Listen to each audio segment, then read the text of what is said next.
What's up? George Wildheart back again. First solo video in a long time, but I kind of felt the need to make one because I just passed my 10th anniversary on YouTube.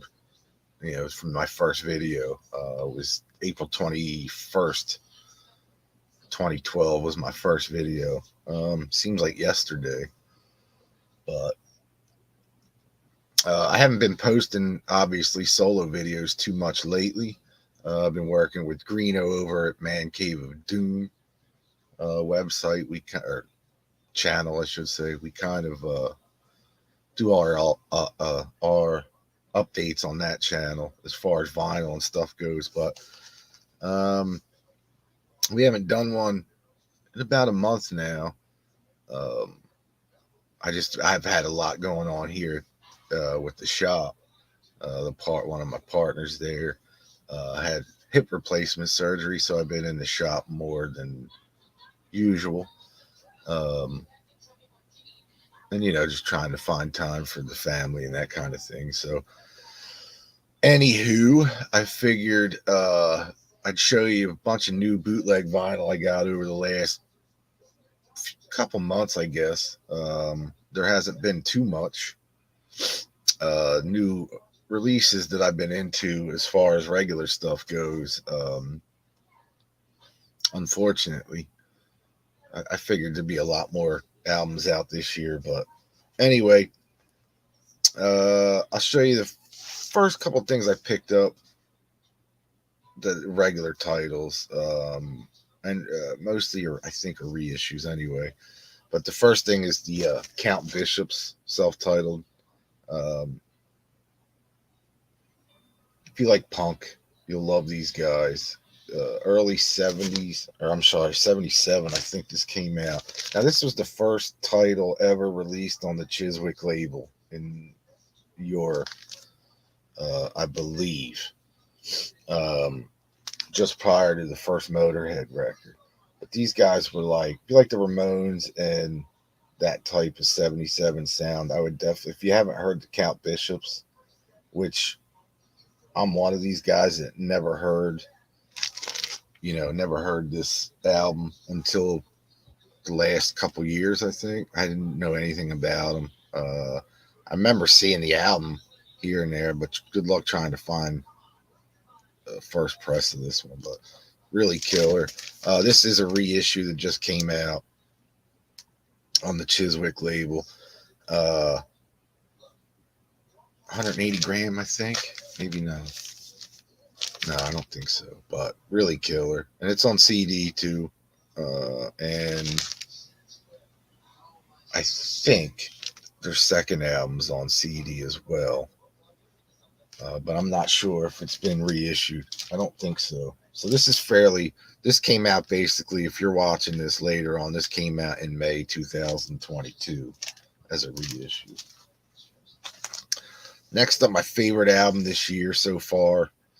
I don't know if I've shown it anywhere, maybe on Man Cave, but the Helicopters, Eyes of Oblivion, 70s rock and roll with some little bit of soul and glam. It's all in there. If you know who the Helicopters are, uh, especially I would say if you like Paying the Dues, that's probably my favorite early Helicopters record. It's kind of a mix of that and what they were currently doing, I guess. Now they haven't been around for I think 10 years, 8 years. They put an album out of covers, a covers album out called Heads Off or something like that. I want to say 8 years, 9 years ago. Could be longer, but that was the end of them. They kind of went on like a farewell thing. But then Dragon came back, with the pandemic and everything. They wrote this album together. Fucking brilliant record. I can't say more about it.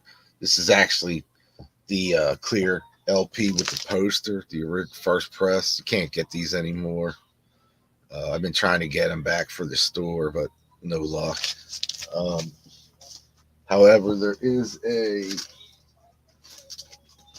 I had to pick this up because I love this album and I didn't want to ruin it on that. I did.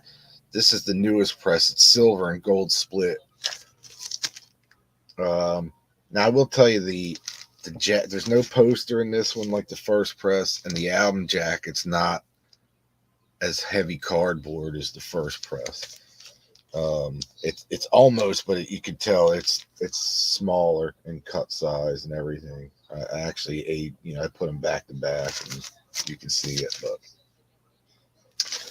now that first one was only limited to 2,500 copies. This silver and gold one's only limited to, I don't know if it'll pick this up, but 1,167 copies. So I have no idea why that number, but anyway. And eventually, if it comes out on black vinyl, I'll probably just end up picking that up because I'm a fucking nerd like that. And when I find an album that I absolutely love, or it hits me as hard as that record did, I kind of go nutty with that stuff. So next up, Wicked Lady, Axeman Cometh. This is a new reissue as well on Gerzen, Guerss or Szen. Oh no, it's S backwards. My bad. But anyway, this is from Spain.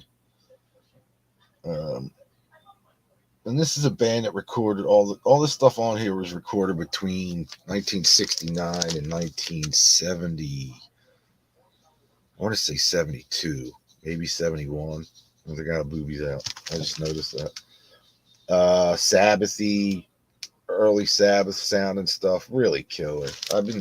I think this is one of those records. It's like, original copies of this goes for the thousands, but this is a 2 LP set. Very Sabbathy. I won't put the boobs on because I don't want to get picked off by the YouTube gods. Squeak. Anyway, Wicked Lady, American. Yeah, American. Now I'm all fucked up.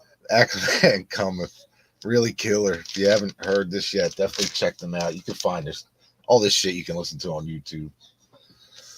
And then the last regular release, this just came out last week. The Hollywood Stars, Sound City, 70s glam rock. I don't know what this album is. I just saw it on the list. I haven't even listened to this one yet. I literally just got it. I have their first album, and I have like a rarities album, if I'm not mistaken, and I could be wrong, and I didn't look this up at all, but I think this guy Mark Anthony in this band, that dude right there, he wrote King of the Nighttime World, because I know I have these guys doing that song. So I think it was him and Kim Fowley. And then I don't know if Paul got any writing credits. Paul Stanley from Kiss got any writing credits when Kiss did it, but that track does not appear on this LP. And like I said, I'm not 100% sure if this is like in their actual second album. I haven't researched it, but maybe I'll talk about it on Man Cave. But now on to the bootleg stuff. It's all Kiss and AC/DC except for one. I picked this up from, I forget now, the website I use, but this is Dio Westwood One in concert, the Fresno 83 show. And this is on, it says 2020. And I'm not 100% sure of the label because there's not really any label logos on the back, but BRC 201 is the label number, but really killer. It's the Westwood One show, but like the exact, with all the commercials taken out, of course, but sounds great. And there's the track list. Oh, I see it now. Broadcast recordings. I can't see it because it's kind of dark where I'm sitting. I cannot see that on there. But kind of a common show, but pretty. I never had it on vinyl. So now for all the Kiss ones, I might have showed this one on Man Cave because I got this before the other ones. But Japan in the Can. This is the Tokyo Show soundboard. Sounds perfect. Sounds like a live too almost, but a little different production maybe. Not as produced, but killer.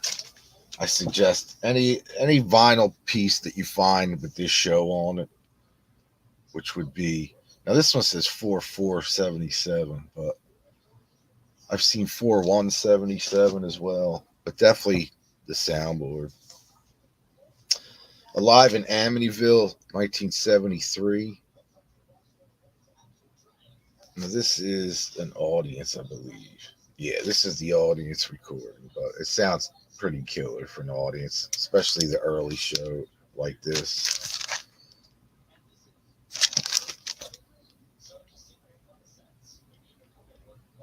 I'm trying to get the glare off there so people can actually see this shit.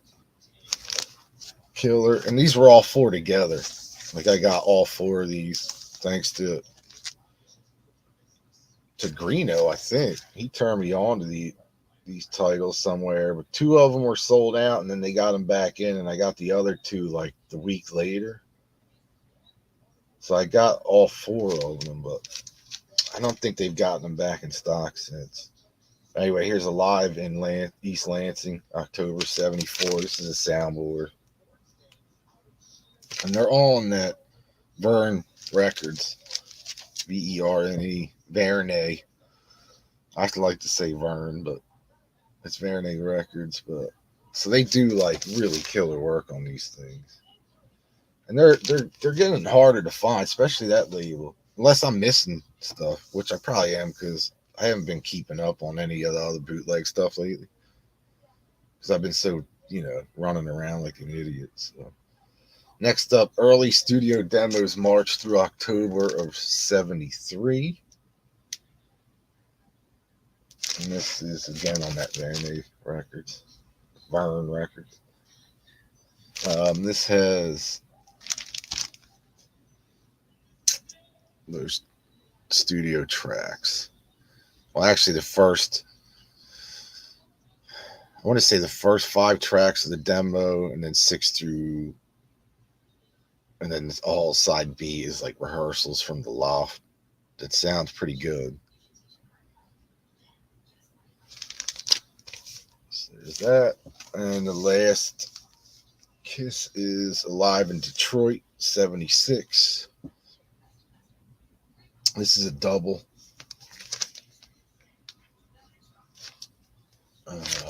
Soundboard. I didn't listen to the other bonus tracks because it says album outtakes are recorded during the Dress to Kill tour for Alive. And I have a feeling that's not the case, but I haven't listened to the bonus tracks yet. But there's all this, the tracks. Hopefully you can read them.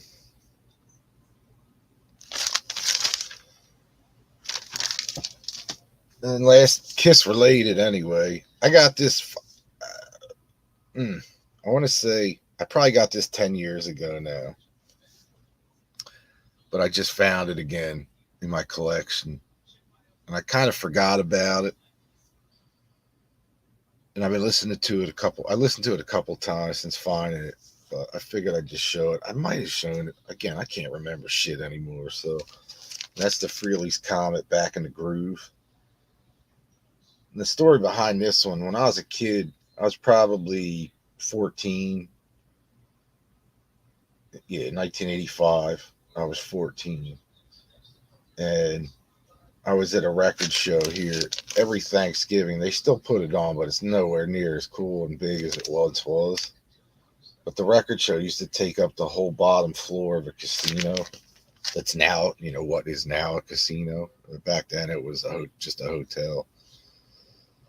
And I was going in at to the yearly Thanksgiving record show, and the first thing I saw was this.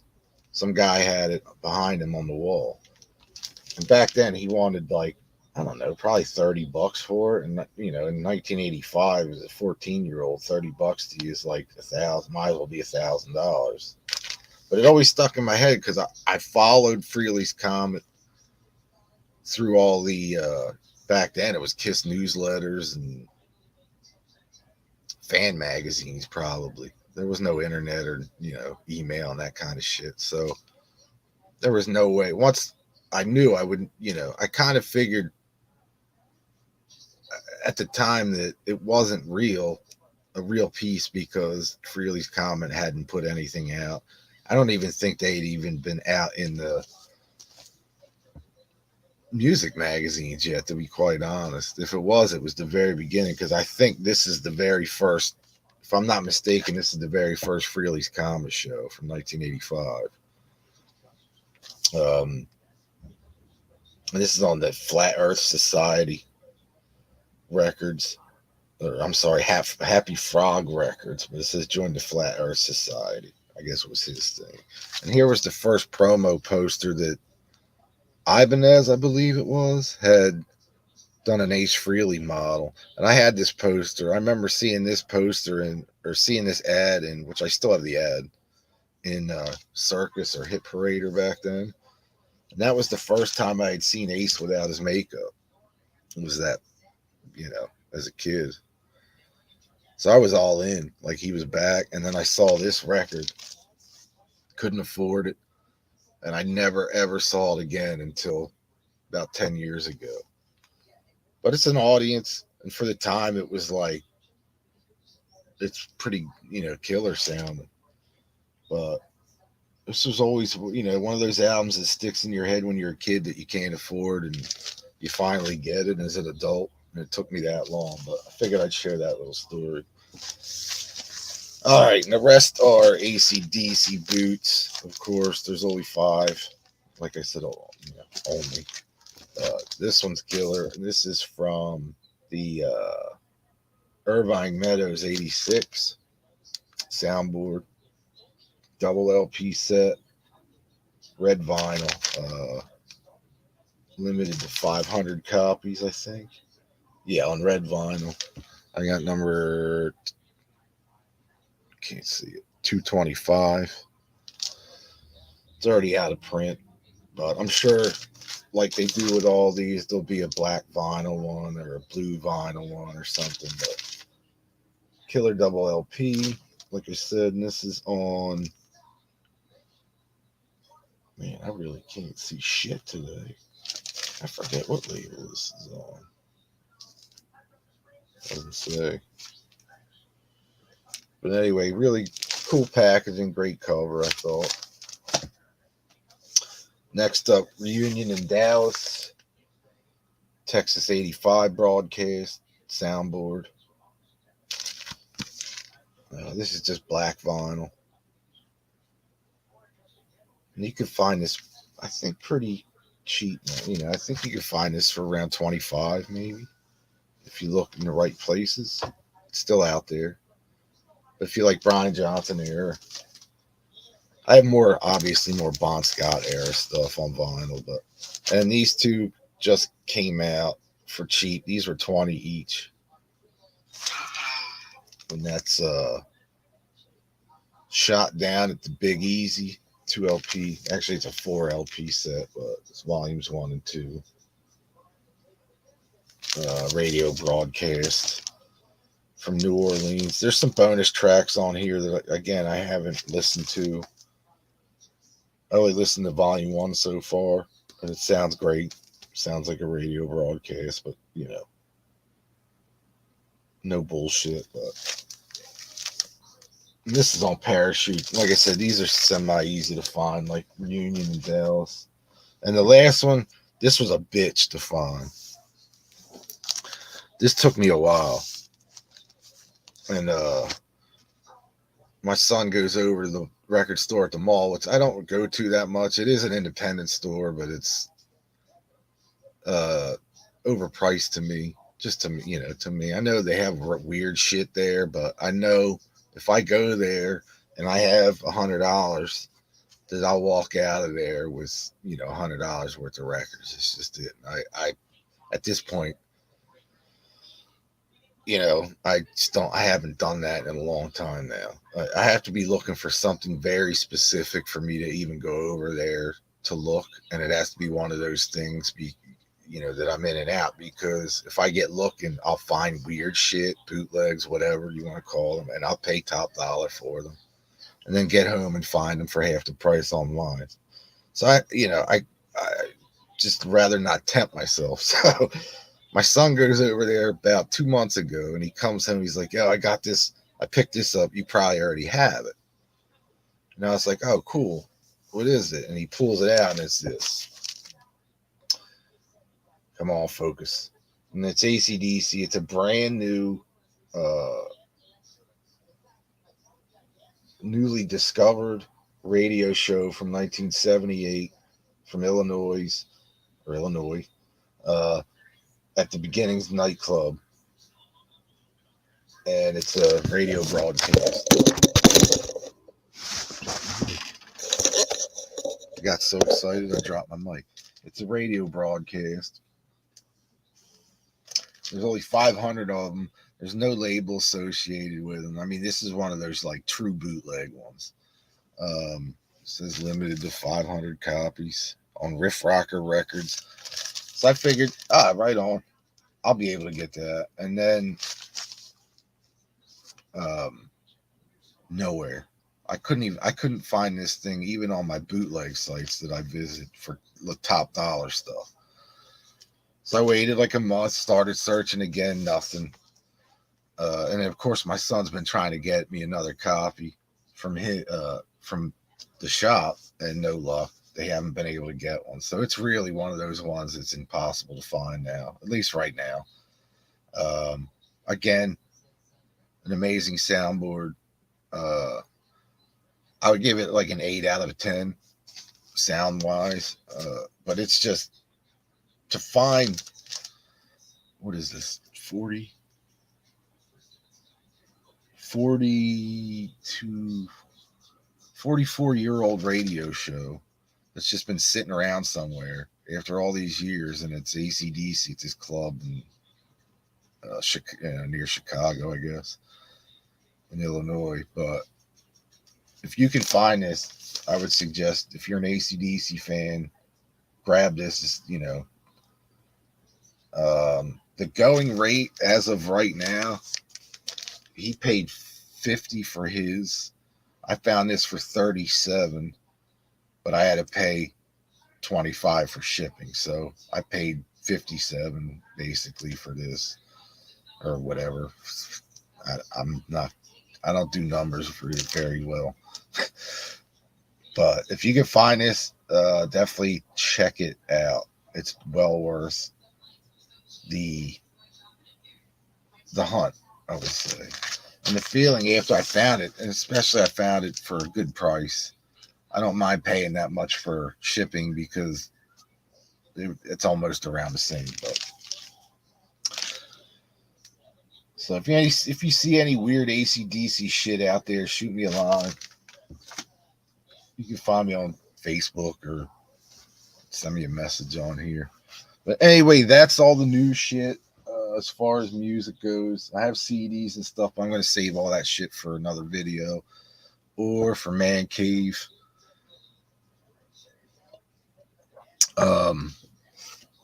Again, going back to the 10 years that I've been on YouTube, like I said, I haven't been on this channel in quite often. I try and do a couple videos a year at this point, but I want to thank everybody that reached out over the last 10 years. I made really, really good friends over the last 10 years just by doing this.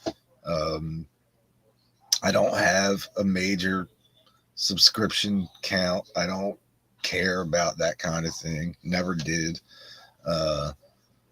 This is just for people that want to watch some middle-aged, gray-haired fool, partly gray-haired fool, showing old music, vinyl, toys, that kind of shit, CDs, whatever.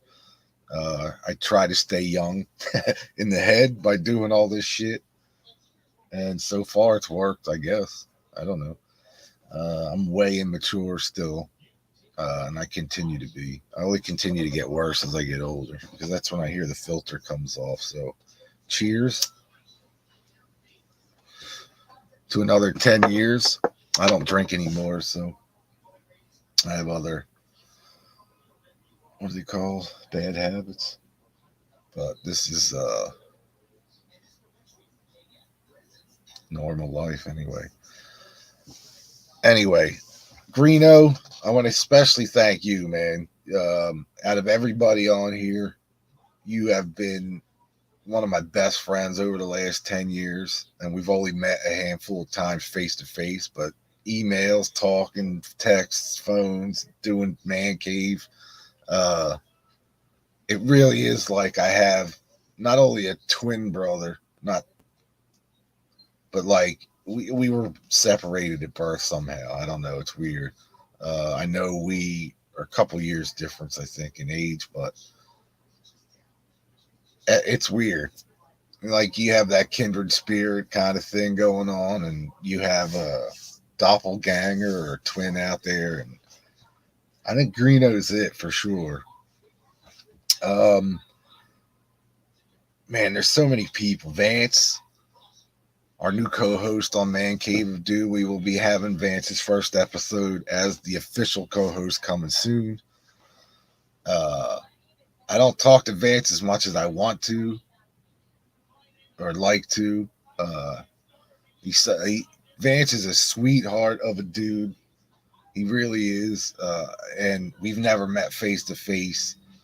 I plan on changing that at some point. Man, what a good dude! He is such a good dude. And then, man, just running down a list, Boston Rob. I know I don't think he does videos too often anymore either, but always comments on our videos or if I do a solo video. I love that dude. Um, really good dude. Of course, no one can forget our boy who disappeared, uh, whose name shall be unspoke. What's that term? We'll get him back. We'll get him back, I think. Hopefully on Man Cave. Everybody knows who I'm talking about that is in the loop. I'm not going to say any names because I don't want them to get bombarded with messages or whatever. But and then doing Man Cave, man, there's so many guys. I don't even know where to start. That come on and are friends of the show. That's all. They're not guests. They're friends of the show. They come on anytime we ask them to. Um, you guys know who you are because I don't like using their real names on here. And honestly, at this point, I just know their real names and kind of forget their YouTube names, except for Greeno. So I'm not going to use any real names. But all you guys that have been on Man Cave, you know who you are. We text. We have what are they called? I'm so fucking old. I don't even know what it's called. A text where we're all together in.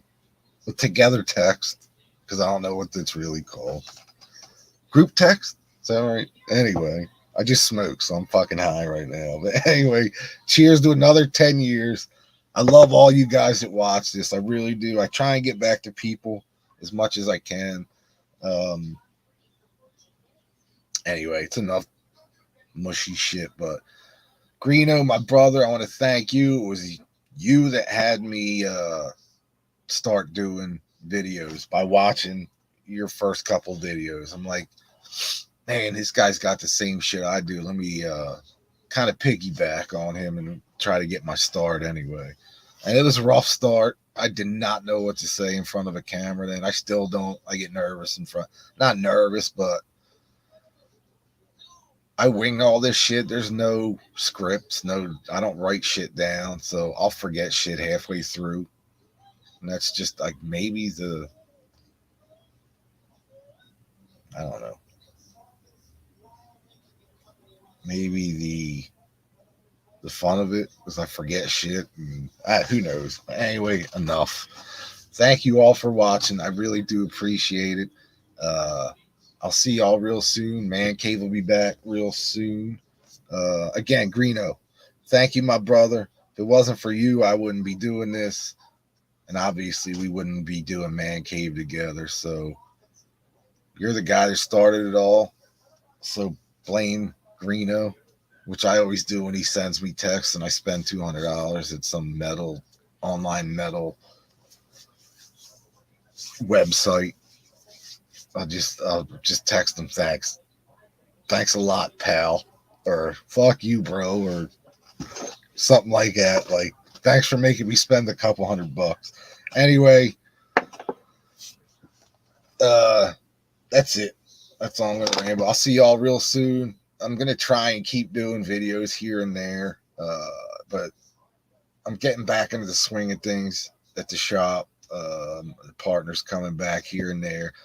He actually starts full time this week, so Dave is on vacation for the next couple days, and then I was blessed a 3-day weekend next weekend for Memorial Day. So, which I'm not quite sure. I don't think I've had that 3-day weekend since. I haven't had a 2-day weekend since Christmas. So I'm looking forward to the 3 days of just sitting around doing nothing, listening to music. So anyway, that is it. I'll talk to y'all real soon. Thank you all for watching. Thank you for the past 10 years. Like I said, I haven't been around on this channel in the last couple years since the pandemic is when we got the idea for Man Cave. So kind of just put everything into that. But I figured, I noticed that I hit 10 years this weekend. So I figured I wanted to come on and just say thank you. If you're still watching, thank you even more. And I'll see y'all real soon. Peace.